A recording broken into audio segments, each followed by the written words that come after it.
Hey guys, Ben here with Oddly Armed, and today we have another disassembly video, this time of a Taiwanese T91. So let's go ahead, get into it, and see how this piston-driven AR-15 works and disassembles. Alright guys, so we'll go ahead and start out the disassembly by popping out our T91 magazine here. And then the first step is going to be very obvious if you're used to AR-15s, which this is essentially one of. We have our two pivot pins here, so if I just go ahead and pull out the rear one, you'll see on the T91, or at least mine, it won't come apart, the upper and the lower. And I'll show you why in a second here. As I pull out the front pivot pin, then we can go ahead and remove that lower. And that's due to the buffer I have in here. So since this is piston driven, I have a customized buffer which helps center the bolt carrier in the buffer tube so that you don't end up with carrier tilt and damage the lower receiver. And I'll show you how that works in a sec, but that's how you start the disassembly.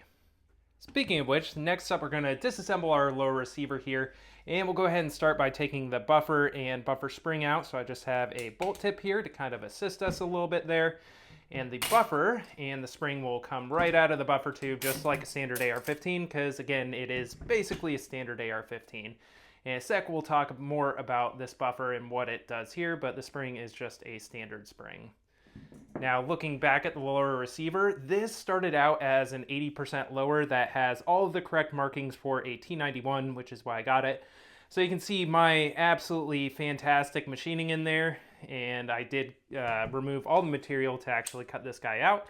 But it does work pretty well, and then I also have a LaRue tactical trigger in there, since this will use standard AR-15 triggers, magazines release, bolt release, pretty much all the parts in here. You can see this is an actual T91 grip, and down at the bottom it does have a little storage compartment, which is a little bit weird to use, but there's basically just a little door there that you can pop open, throw your Skittles in there, whatever you have that you need to carry around, and close it back up. Now, as far as the stock goes, this is a proprietary stock that I have on here. This will take standard buffer tubes though if you want.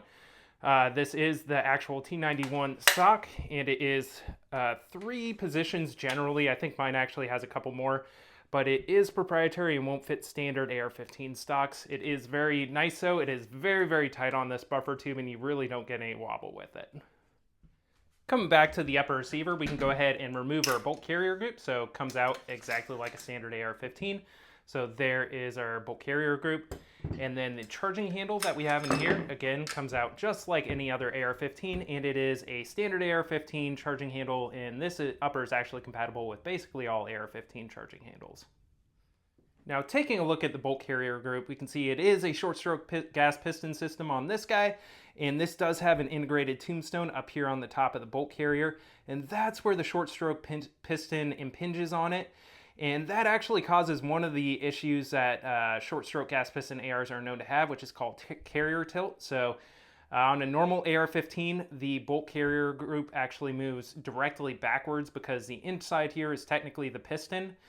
On a short stroke gas piston one, or external gas piston one, the piston impinges here at the top. So with the piston hitting here, it kind of tends to make it want to drive backwards and down. So that's why you see on this, as well as the HK416, we have a little bit of a chamfer here at the back that helps so it doesn't impinge against the lower receiver as it goes into the buffer tube, as this can actually cause some damage to it with that rocking motion when it actually starts unlocking and going backwards into the tube. And to that end, I also have a customized buffer here, and so you can see I have some material removed around the front here, and that's just so it will fit directly into the back of the bolt carrier here, and this is why I can't disassemble it just using that rear pin. And that keeps it more or less centered as it goes into the buffer tube as well, so that there's no chance that this is going to damage the lower receiver.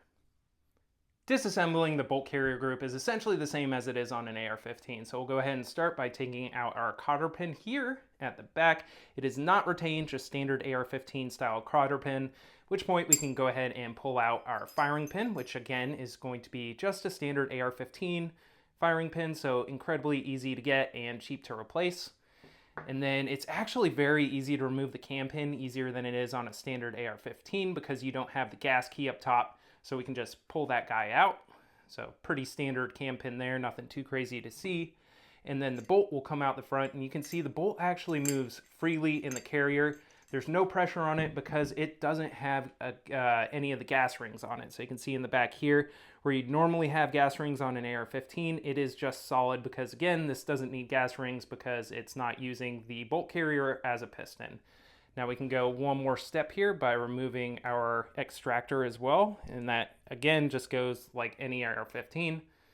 And there we go with the pin, got it all pulled out here. And then the extractor is again just going to be standard AR-15 style extractor, so very easy and cheap to replace.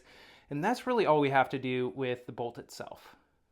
One of the coolest features of the T91 is our gas system, and it is incredibly easy to take out. All you have to do is press in on this button up front on the gas block, rotate it, at which point it will pop, and then we can take the front of our gas plug here, rotate it 180 degrees, and our gas system, short stroke gas piston system, will come straight out the front of the rifle here as one package. Now to disassemble our packaged gas piston system up here, you'll see we have like a little Z-track here with a lug in it, so we'll go ahead and move that lug to where it pops out the front here, and we can go ahead and remove the gas piston or the gas plug itself, and you can see where the gas actually goes into the plug there. And really nothing too crazy to see. It's non-adjustable, so this is just one solid piece more or less. And then we can go ahead and take the rest of the guts out of this tube which contains it. And still missing a couple of pieces there, so we'll let that pop out. And essentially what we have here is the gas cup here at the front. So this goes inside of the piston itself, or the gas plug.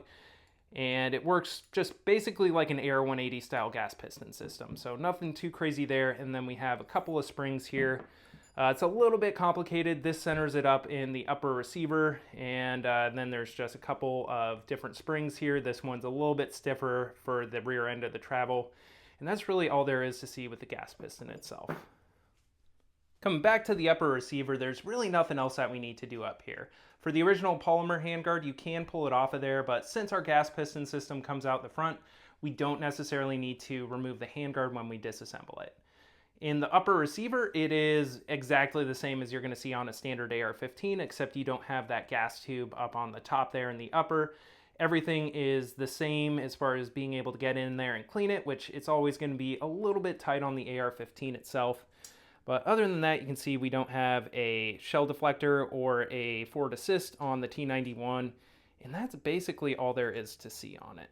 And there is a Taiwanese T91 fully disassembled. So thank you guys for checking out this video. Please check out the full review, like, share, subscribe, all that fun stuff, and more videos will be coming on in the near future.